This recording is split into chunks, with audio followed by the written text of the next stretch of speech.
Il y a plusieurs métiers en fait dans le métier BIM. Donc on a le BIM manager, généralement c'est celui qui va regrouper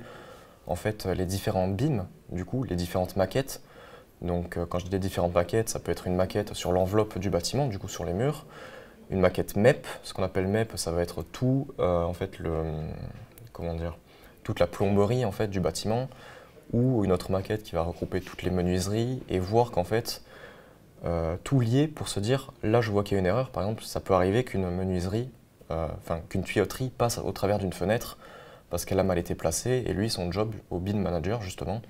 ça va être à lui de replacer ça comme il faut au final. Donc ça, c'est le métier du BIM manager. C'est des métiers en fait qui existent depuis, on va dire, longtemps, parce que, pour donner un exemple, mon futur formateur, ça fait 25 ans qu'il est dans le métier, mais qui n'ont pas été vraiment reconnus parce que le métier du bâtiment, c'est quand même un métier qui est assez, on va dire, en retard sur la technologie qu'on a actuellement et qui commence à s'y mettre en fait que maintenant, alors que dans d'autres domaines, par exemple, je vais dire en mécanique, la modélisation 3D, ça fait quand même longtemps que tout le monde s'y est mis parce que tout le monde a compris que c'était quand même beaucoup plus simple. Les grosses entreprises disaient bon, c'est joli, mais à quoi ça va nous servir? Sauf que maintenant, ils commencent à comprendre que ça peut être très utile et justement à développer de nouvelles technologies autour de ça. Maintenant, on peut voir la thermique à l'intérieur d'un bâtiment, on peut s'occuper de tous les passages d'eau ou d'autres liquides à l'intérieur du bâtiment, dans la plomberie justement. Et c'est justement maintenant que du coup, il va commencer en fait, d'ici quelques années, à y avoir vraiment un gros boom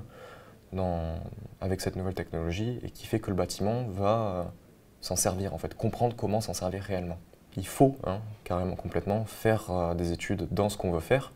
Moi, par exemple, là, actuellement, je m'occupe de la thermique du bâtiment. J'ai fait au préalable des études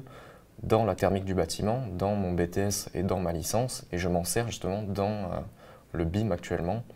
et parce que c'est le domaine dans lequel j'ai été formé et que je connais. Mais par exemple, je ne m'autoriserai pas, ou alors à très petite échelle et vraiment en précisant que c'est quelque chose de très grossier, m'occuper par exemple de la composition d'une fenêtre, etc., que je ne connais pas, donc je ne vais pas m'aventurer sur l'inconnu.